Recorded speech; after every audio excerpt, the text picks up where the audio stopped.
Bonjour frères et sœurs, bienvenue au Sénat Magazine, un moment de transformation avec notre invité, le docteur Michaud. Bonjour docteur. Bonjour, bonjour cher ami, que le Seigneur vous bénisse. Je vous bénisse aussi docteur. Merci d'être là encore aujourd'hui. Nous sommes toujours en train d'aborder sur le sujet concernant les dons. Et les précédentes émissions, nous avons parlé de c'était quoi un don. Et nous avons aussi eu à parler sur comment découvrir le don que le Seigneur nous donne. Mais aujourd'hui, nous voulons aborder dans un autre sens, c'est le fait de savoir pourquoi est-ce que le Seigneur nous donnerait des dons. C'est quoi un but? La Bible nous dit que le Seigneur fait toutes choses pour un but. Pourquoi il nous donnerait des dons? Merci bien, très très bonne question. Je vais essayer de donner quelques raisons que moi je peux trouver. Il y en a peut-être d'autres, mais la première, je crois que Dieu donne les dons pour sa gloire. Et il donne les dons pour la gloire de son nom. Donc ça veut dire que quand nous avons un don que Dieu nous a donné, nous devons nous assurer que Dieu, par ce don-là qu'il donne, il cherche à se glorifier, à donner gloire à son nom. Et par exemple, si je prends dans la parole de Dieu, dans les livres de 1 Roi, chapitre 10, la Bible dit que la reine de Saba a pris la renommée que possédait Salomon, à la gloire de l'Éternel. C'est très important de pouvoir souligner cela. La Bible dit que la reine de Saba a pris la renommée que possédait Salomon à la gloire de l'Éternel, et elle vint pour l'éprouver par des énigmes. Elle arriva à Jérusalem avec une suite fort nombreuse, avec des chameaux portant des aromates, de l'or en très grande quantité, des pierres précieuses. Elle se rendit auprès de Salomon et lui dit tout ce qu'elle avait dans le cœur. Salomon répondit à toutes ces questions et il n'y a eu rien que le roi ne sut lui expliquer. La reine de Saba vit toute la sagesse de Salomon et la maison qu'il avait bâtie, et les mets de sa table, et la demeure de ses serviteurs, et les fonctions et les vêtements de ceux qui le servaient, et ses échansons et ses holocaustes qu'il offrait dans la maison de l'Éternel. Hors d'elle-même, elle dit au roi, « C'est donc vrai ce que j'ai appris dans mon pays au sujet de ta position et de ta sagesse. Je ne le croyais pas avant d'être venu et d'avoir vu de mes yeux, et voici, on ne m'en a pas dit la moitié. Tu as plus de sagesse et de prospérité que la renommée me l'a fait connaître. Heureux les gens, heureux tes serviteurs qui sont continuellement devant toi, qui entendent ta sagesse. Béni soit l'Éternel ton Dieu, qui t'a accordé la faveur de te placer sur le trône d'Israël.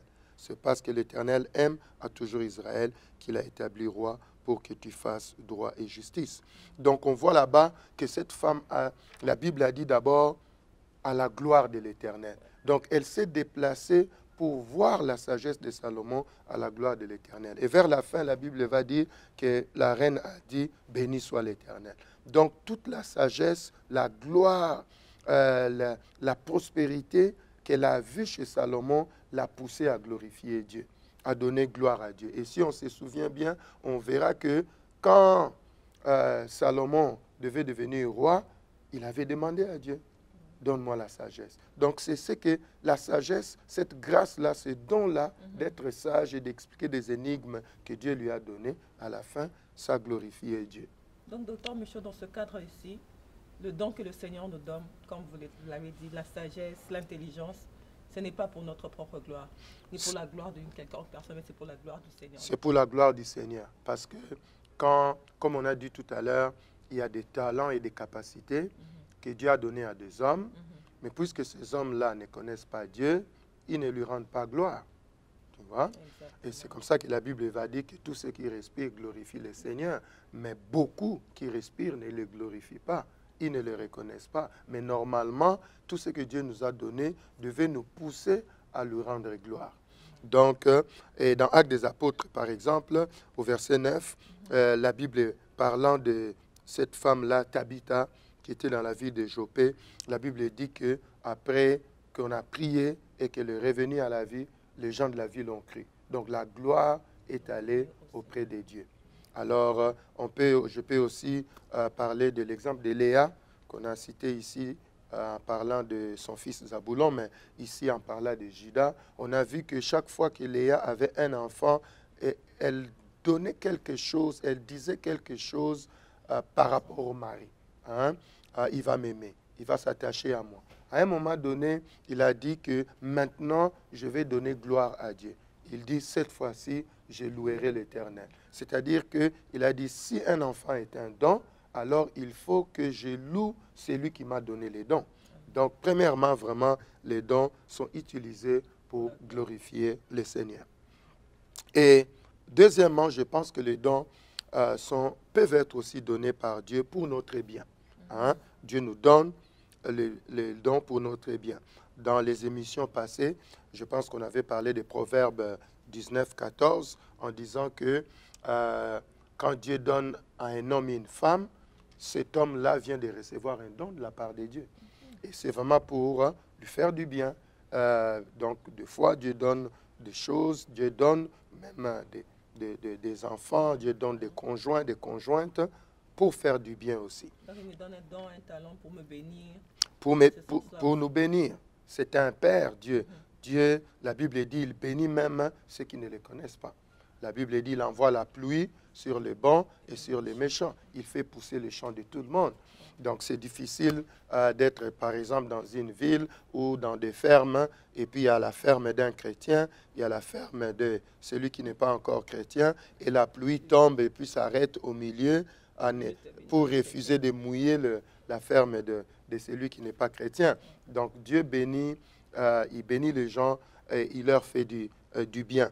Dans Ésaïe chapitre 45, au verset 3 et 4, la Bible dit, « Je te donnerai des trésors cachés, des richesses enfouies, afin que tu saches que je suis l'Éternel qui t'appelle par ton nom, le Dieu d'Israël. Pour l'amour de mon serviteur Jacob et d'Israël, mon élu, je t'ai appelé par ton nom, je t'ai parlé avec bienveillance, avant que tu me connusses. » Donc il a dit que c'est pour l'amour de mon serviteur. Je vais te donner des trésors, je vais te donner des richesses. Donc, des fois, Dieu nous donne des dons pour nous bénir. Mais cela n'exclut pas que nous puissions lui dire merci et que nous puissions le rendre gloire et donc lui rendre gloire. Et même nos amis qui nous suivent, peut-être que tu n'as pas l'habitude de connecter ce que tu as à Dieu parce que c'est de l'intelligence que tu as peut-être dans un domaine quelconque. Peut-être c'est des capacités que tu as dans une discipline quelconque. Il faut savoir que celui qui court, par exemple, les 100 mètres, il ne doit pas oublier qu'il court avec les pieds que Dieu lui a donnés. Et il doit bien respirer pour le faire. Il le fait avec l'air et les poumons que Dieu lui donne.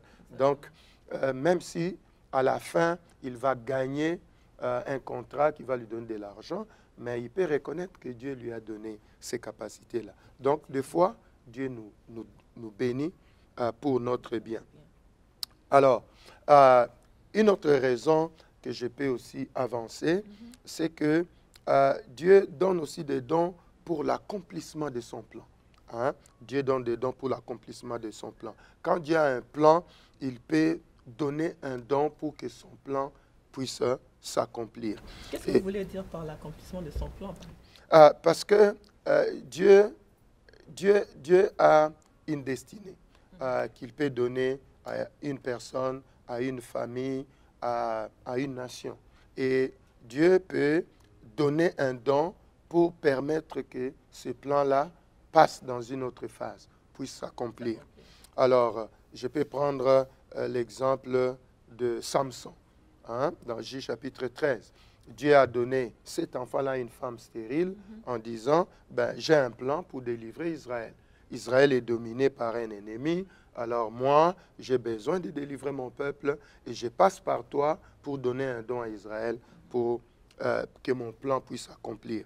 Et puis, on a par exemple Gédéon dans J chapitre 6, où Dieu va aussi donner Gédéon à ses parents pour Israël, pour que le plan de Dieu puisse s'accomplir, parce qu'il a choisi Israël, il a promis à Israël de l'amener dans la terre promise pour lui donner du repos. Et quand il y a le trouble, ben Dieu peut donner un don pour que la situation soit décantée.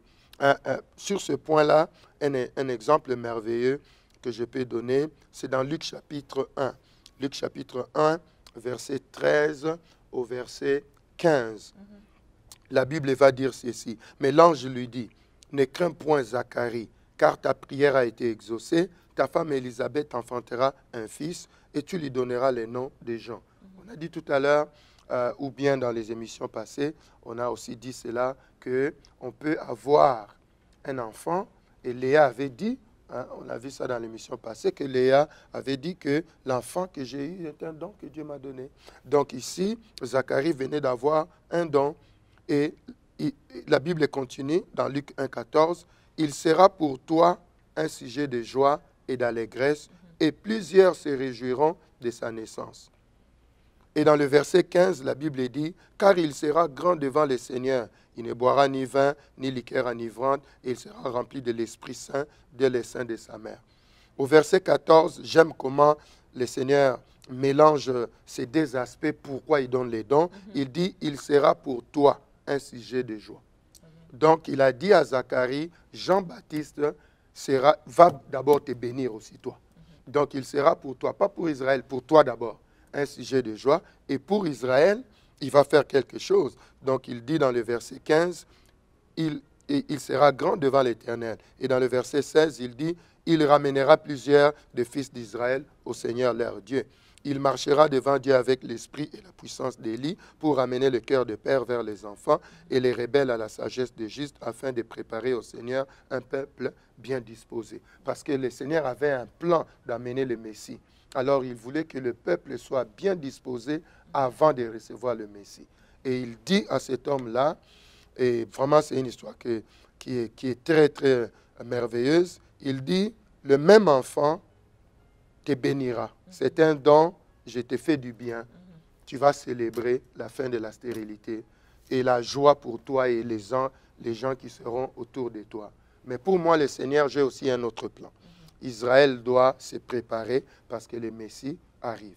Donc, des fois, quand Dieu nous donne un don, c'est pour que son plan puisse s'accomplir.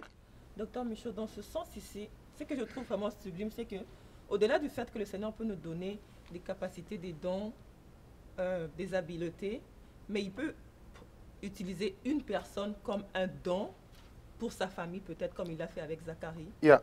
Et il peut donner une personne pour être un don pour une nation, comme il l'a fait avec Samson, avec Gédéon. Exactement. Et si on le prend dans le cadre, dans ce monde actuel, on peut se dire que le Seigneur nous utilise aussi des fois en tant que chrétiens pour être des dons dans nos nations, dans nos familles. Exactement.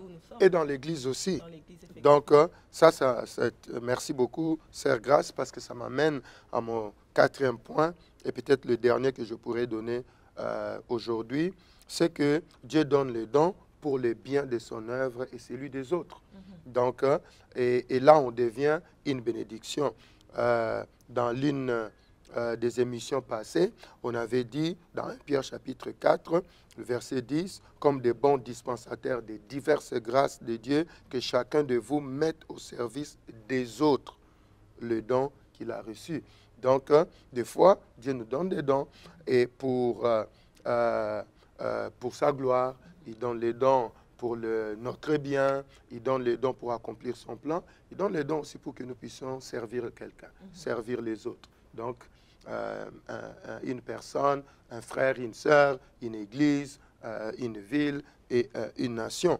Et quand nous lisons encore dans 1 Corinthiens chapitre 14, verset 12, on dit que de même, puisque vous aspirez aux dons spirituels, que ce soit pour l'édification de l'Église que vous cherchiez à en posséder en abondance. Donc, le Seigneur est en train de dire, c'est bon de chercher les dons, mais écoutez, je vais les donner pour que vous puissiez servir l'Église. Et le dernier texte que je peux prendre, c'est 1 Corinthiens chapitre 12, verset 4 au verset 7. Il y a diversité des dons, mais le même esprit. Diversité des ministères, mais le même Seigneur. Diversité d'opérations, mais le même Dieu qui opère tout en tous. Or, à chacun, la manifestation de l'esprit est donnée pour l'utilité commune. Donc, bien-aimés, vous qui nous suivez, si vous avez quelque chose de la part de Dieu, que ça soit pour sa gloire. Et si vous avez quelque chose de la part de Dieu, ça peut être aussi pour votre bien. Et sachez aussi que Dieu peut vous donner un don ou vous donner vous-même comme un don parce qu'il a un plan à accomplir. Et chaque fois que nous avons un don, quelque chose que nous savons que nous n'avons pas mérité, mettons-les au service de quelqu'un d'autre. Merci beaucoup, Dr Michaud. C'est un sujet vraiment intéressant. Et je voudrais dire à nos bien-aimés, le Seigneur a fait de nous aussi des dons. Rappelle-toi de cela, tu es un don, le Seigneur t'a béni. Et avec les choses qu'il te donne, il veut que tu le serves, que tu le mettes à la disposition du peuple de Dieu surtout. Et c'est là pour sa gloire que le Seigneur veut.